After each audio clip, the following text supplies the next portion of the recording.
അസ്സലാമലൈക്കും. വലൈക്കും അസ്സലാം. എവിടുന്നാ പോരുന്നേ? ഞാൻ അങ്ങാടിയിലത് പോയതാ. എന്താ വർഷം? വേറെ ആവശ്യം ഉണ്ടായിരുന്നു. പിന്നെ ഇല്ലാസുണ്ട് പോയി. ഇല്ലാസ് ഇവിടെ എവിടെ ഉണ്ടായിരുന്നു? ഇല്ലാസാ എനിക്ക് രണ്ട് ചായ അടിക്കാ. എനിക്ക് വേണോ? ചായ ഇപ്പൊ മേലെന്ന് കുടിച്ചിട്ടുള്ളൂ. ഇപ്പൊ ഒന്നുമേ കുടിച്ചോന്നു. അല്ലെങ്കിൽ ജോസി കുടിച്ചിട്ട് അല്ല, ഏതായാലും നിങ്ങൾ ഓസിന്ന് പറഞ്ഞല്ലേ, ഒരു 2 പറഞ്ഞാണ് ഈ ചായ. ഉച്ച കുടിച്ചല്ലേ? കടി ഉണ്ടോ? അതാ പറ്റിച്ചു.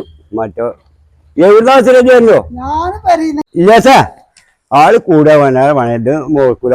എനിക്കൊന്നും ഇഷ്ടപ്പോ തൽക്കാലം ഞാൻ പോവാണ്. വേറെ ചെറുക്കാ ടി വി ഒന്ന് ഓണാക്കിയ എന്താ വാർത്ത എന്ന് കേൾക്കാൻ നേരം വിളിച്ച സമയത്ത് ഇതുവരെ ആ വർത്താനം ഒന്നും ഞാൻ കേട്ടില്ല. എന്നാലും അന്തിക്ക് ചേരം കേട്ടതാണ്. എന്തായി ടി വിയിൽ രാവിലെ തന്നെ വാർത്ത? എന്ത് വാർത്താന്നോ? നിങ്ങളൊന്നും ഇത് രാവിലല്ലേ? എന്താണ് പ്രശ്നം പറയൂ. ചെങ്ങായി നടിമാരെ മുഴുവൻ പീഡിപ്പിച്ചു കണ്ടല്ലേ ഇപ്പൊ പിന്നെ ഇപ്പൊ കേസ് വന്നിട്ടല്ലേ. എത്ര വലിയ വലിയ ആൾക്കാരുടെ കേസ്.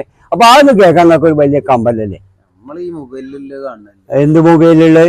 എനിക്ക് അതൊക്കെ അല്ലേ കാണണ്ടേ കേക്കണ്ടാവും. ഞാൻ എന്താ അന്തിക്ക് കിടക്കാൻ നേരത്തെ ചേര എടുക്കുമ്പോ പിന്നെ ഉറക്കം വന്നിട്ട് ഉറങ്ങിയത് അറിയിട്ടില്ല.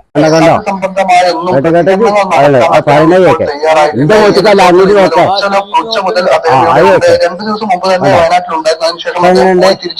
കേൾക്കാ ഇപ്പൊ കേൾക്കുന്നുണ്ട്. എമ്മാര് വാർത്തകളൊക്കെ കേൾക്കേണ്ട വാർത്തകളാണ്. ആരൊക്കെ ഇപ്പൊ അതിന് ഒഴിവ്? ആരും ഒഴിവില്ല. എല്ലാ ആൾക്കാരും വലിയ വലിയ ആൾക്കാരൊക്കെയാണ് ഇപ്പൊ അതിൽ പെട്ടിക്കണത്. ഇപ്പൊ വലിയ ദുരന്തം നടക്കുന്നുണ്ട്. അതൊക്കെ ഒന്ന് കണ്ട ചെറുക്കന്മാരെ ദുരന്തൊക്കെ കേട്ട് പിന്നെ കാണുന്നതും കേൾക്കണതും ഇടങ്ങേറ് സഹിക്കാൻ പറ്റില്ല. ഇപ്പൊ ഈ പോലീസ് ന്യൂസ് ഇതാണ് ത്രില്ല്. അതൊക്കെ ഇതിന് നല്ല ത്രില്ലാണെന്നുണ്ടെങ്കിൽ ഈ വയസ്സാം കാലത്ത് അഭിനയിച്ചാൽ പോയിക്കൂടെ? ശരിക്കും ഞാൻ അന്ന് പോലത്തെ വിറ്റാൻ തെക്കുമ്പോ നടന്നിട്ടേ അല്ലെങ്കിൽ ഇപ്പൊ ഞാൻ എവിടെ ഞാൻ ഇവലൊക്കെ വലിയ നടന്ന ആളാ. എനിക്ക് വല്ല കഥ വരും. നിങ്ങൾ ഈ നടിമാരെയും കുത്തിരുന്നിട്ടേ കണ്ടായി കുത്തിരുന്നോളൂ. ഞാൻ ഈ മീൻ വാങ്ങിയിട്ട് മണിക്കൂർ ഒന്നായി. അതന്നെ വീടികൾ വരികയാണ് രാവിലെ കത്തി അടിച്ചാൽ. ഞാൻ വേഗം കൊണ്ടേ കൊടുത്തു വരട്ടെ. അവിടെ ഇരിക്കും. നിങ്ങൾ രണ്ടാളും കേട്ടോളിയോ അയാളെ കത്തി.